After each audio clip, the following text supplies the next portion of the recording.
public perception for improvement of water-related disaster management in Shohdara River Basin in Tajikistan. So in this slide, you see my study area. It is Shohdara River Basin. As you see from the screen, this is the whole territory of the river basin, which is administratively situated in Roshkala district of Tajikistan, and with total area of 4. Why I chose this topic for my research? Because in this area there are acute 95 disaster which leads to 75 human losses from 2010 to until 2015. And exactly, if we talk about water-related disasters, by water-related disaster, I mean flood and debris flow. In this area, there are acute 3,373 households are located in risk zone of debris flow, and more than 300 households located under the risk of the flooding. And it is important to create the disaster management with attention to community participation in entire management process. This map is showing that these two water-related disasters. In orange, this is debris flow in whole area of Roshkala region, and in blue one, this is flooding. And the main sources of flooding and debris flow in this area are glacier outburst lakes.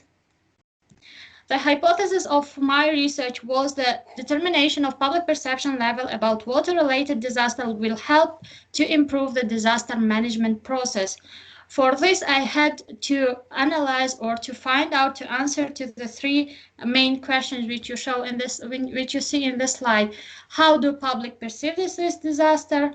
What are the main influential factors on the level of perception, and how does public perception help the improvement of management of water-related disasters? So for this, the aim of my research was to determine the perception level by a local community and its role in improvement of disaster management. And you see here 5 tasks which I find out during my research. First is the analysis of the situation about water-related disaster, analyze the implementation of community-based disaster management approach in the whole territory of my research sites, to collect the data on perception of water-related disaster by community and to classify them, and to create the advices for improving the disaster risk reduction plan. My expectation was that by the end of my research, I should find that the most vulnerable territory to water-related disaster, I expected to collect all data about public perception and analyze them. I expected to find out the influential factor on public perception and to create the suggestion on improvement of disaster risk reduction plan.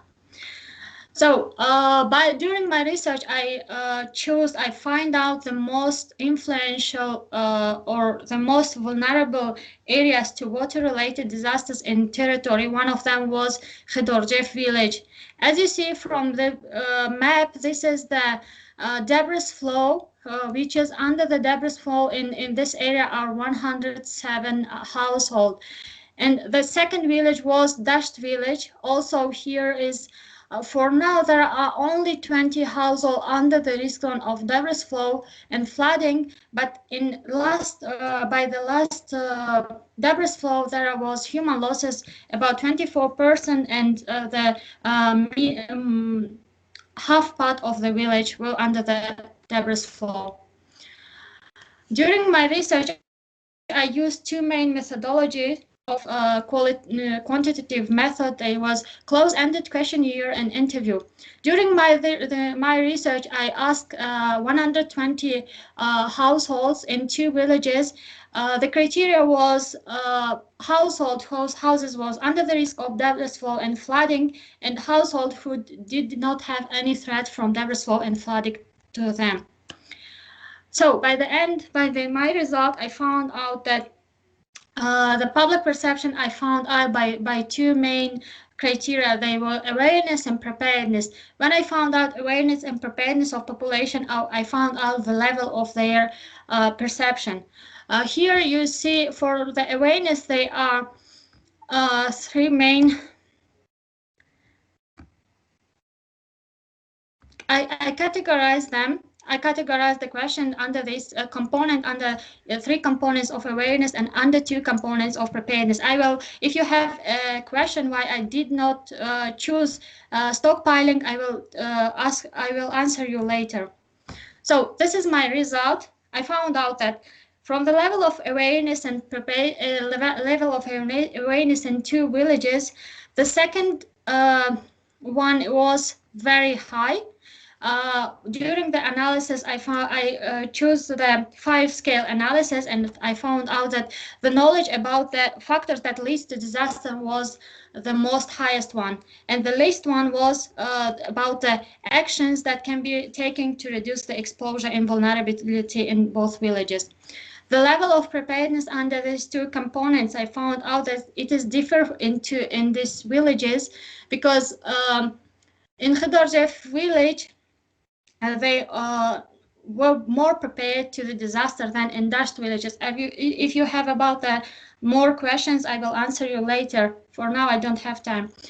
And the result of the factors that influence to the level of awareness and preparedness, I found out that such socio-demographic factors, education, occupation, age, gender, and household location I chose during my analysis. And I found out that except occupation, all these 5 others, they have influence to the level of preparedness and awareness. So the final stage was I should include this public risk perception to the community-based disaster management approach. Firstly, I found out that community-based disaster management approaches existed in the area. It is the first project was started in 1992 in one Jamaat of this region. And if you see here, these are the stages of community-based disaster management in yellow one, and which are existed in the area are shown in blue one. And finally, I found my part was this one, inclusion of advices for the result of research in the monitoring and evaluation part. So finally, I find out these advices, and I advise to include them on disaster risk reduction plan in this area for further project or for further management. Firstly, in awareness, there should be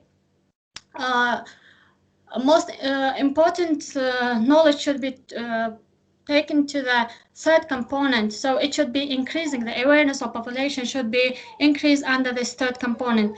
About the preparedness, there was during my research, I found out my research in middle and the lowest part of the river, and most attention should be taken to in the middle part of this area. The influential factors about the education, people with secondary education, their knowledge should be increasing more. And about the ages, more community should be involved in the awareness and preparedness level about which are ages 25, 45, and involvement of young generation ages of 16 and 17 in the process in the middle part of the basin. More attention should be taken to the women, because they were less aware and prepared to the disasters, and household location exactly. In order to be prepared to the disaster, people who are not also under the risk, they should be prepared in order to help their neighbors. So I had some limitation of my research, because when in the previous slide, I said that stockpiling I did not include. Because it wasn't in a place when I learned this reports of the organization which were working there. I found out that in 2 villages there wasn't this stockpiling. That's why I deleted this kind of question from my questionnaire. And later I found out that it should be included in this questionnaire. So also I found out that adding the qualitative methodology for identification of the reason of perception and influential factor, it was important to include also qualitative methodology. Also, should be included for further the upper part of the area in order to find out the entire figure of the perception process in this area. And also, while somebody wants to do this kind of research, they should take into consideration the weather condition in this area, because it is impossible to make such a research during the winter. So this is my conclusion. By the end, I found out all my objectives. I follow all my objectives. I determined that my hypothesis is right. Determination of public perception about level of water-related disaster will help the improvement of the disaster management. My expectation, except only one, I expected other results. So only the third one, the influential factor. About the influential factor, I found out only socio-demographic influential factor. That can be also economic factor. So that's all. Thank you. If you have any question, you are welcome.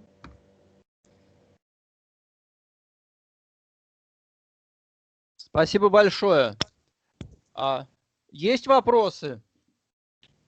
Да, если позволите, один вопрос. Гульсара, меня слышно?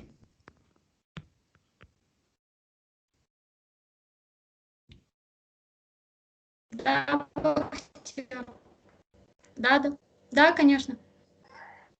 Хорошо, значит, вопрос такого характера. Вахтер, я слушаю. Угу. Значит, всего в общем из опрашиваемых в основном, значит, были опрошены именно те люди, которые вовлечены уже в процесс, или же больше те люди, которые как бы были, может, бенефициарами именно каких-то программ, да, то есть с той точки зрения, что если они уже были бенефициарами каких-то программ, то они уже как-то больше знают, да, а если они просто простые жители, то это уже их личное мнение, вот как бы насколько это было учтено. Спасибо, Бахтияр, очень интересный вопрос, да. Во время интервью были опрошены и бенефициары, как можно сказать, те люди, которые были вовлечены в каких-то программах. Я конкретно здесь имею в виду те люди, которые уже считаются как бы волонтерами по disaster risk reduction, по снижению стихийных бедствий. Те люди, которые работали в, как это правильно на русском называется, public, some organization which are, то есть те организации, которые работают в кишлаке, их организует какая-то организация в кишлаке, но они потом сами себя контролируют. И даже были там опрошены простые люди, которые не имели никаких как бы вовлечений в этих программ, да, чисто люди, жители, обыкновенные жители, домохозяйства, там, люди, которые не работают, учителя, там, еще школьники, студенты, то есть все части населения были вовлечены в процессе, так скажем, интервью, кроме людей с ограниченными возможностями. Почему? Потому что там был единственный человек, который я нашла с ограниченными возможностями. Я хотела сначала его попросить, интервьюировать, насколько он знает об этом disasters, но потом решила, чтобы это не изменяет процесс моего исследования, но в конце тоже уже поняла, что это тоже как бы является часть общества, его нужно тоже было спрашивать. Да. Надеюсь, я ответила на твой вопрос. Да, спасибо большое. Угу.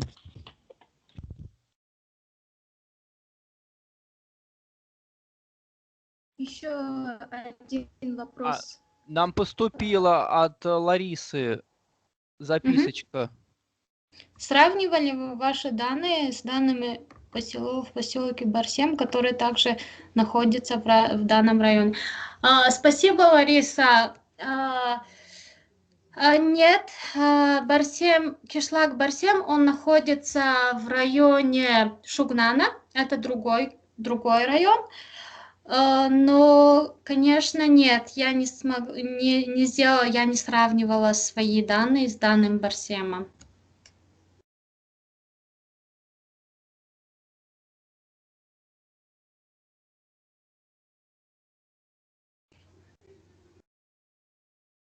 Сейчас Ага. Гульсара, у меня есть вопрос. Да, Андрей, слушаю. Вот вы говорите про вовлечение и так далее. Угу. А вот по вашим ощущениям, вообще, как народ в реальности вовлечен в решение каких-то местных проблем? Ну, в данном случае оценка риска, да, или готовность к этим бедствиям. Но там же в селе полно и других проблем. Как эти люди организованы?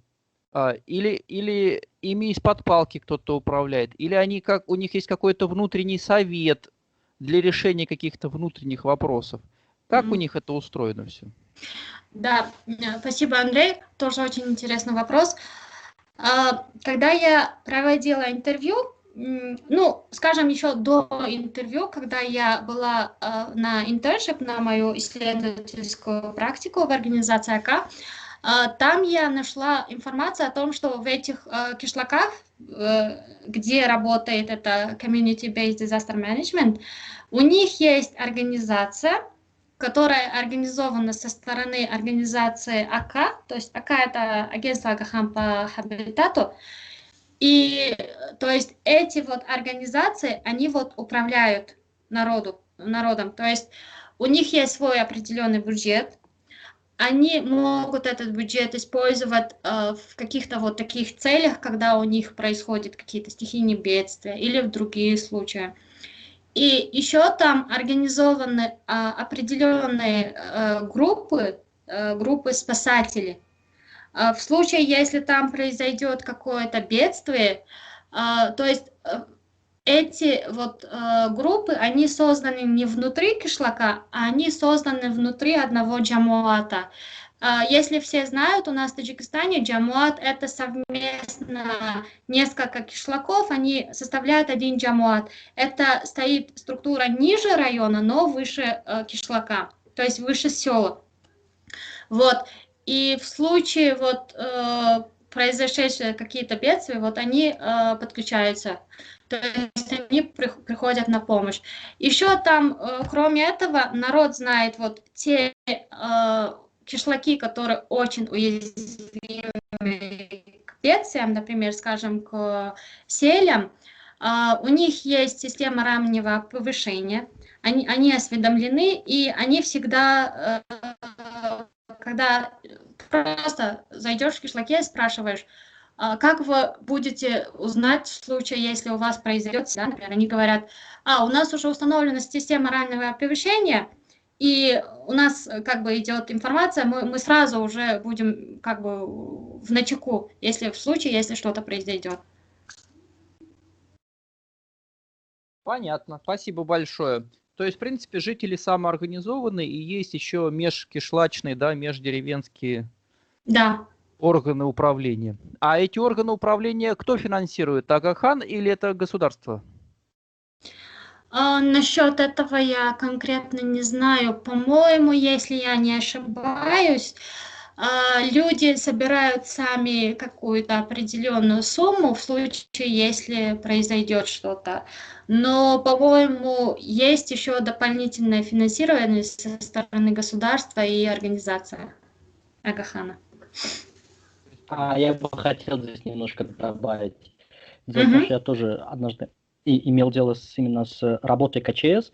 Они совместно с международными организациями, как фонд Агахана, там же туда же подключаются DPECO. DPECO это программа по снижению рисков стихийных бедствий Европейского Союза. И совместно со всеми как бы проводят именно вот такие вот учения, или же организовывают центры быстрого реагирования, вот как ты описала, что у них уже есть группы быстрого реагирования Да, в случае чего-то. Да. Мгм.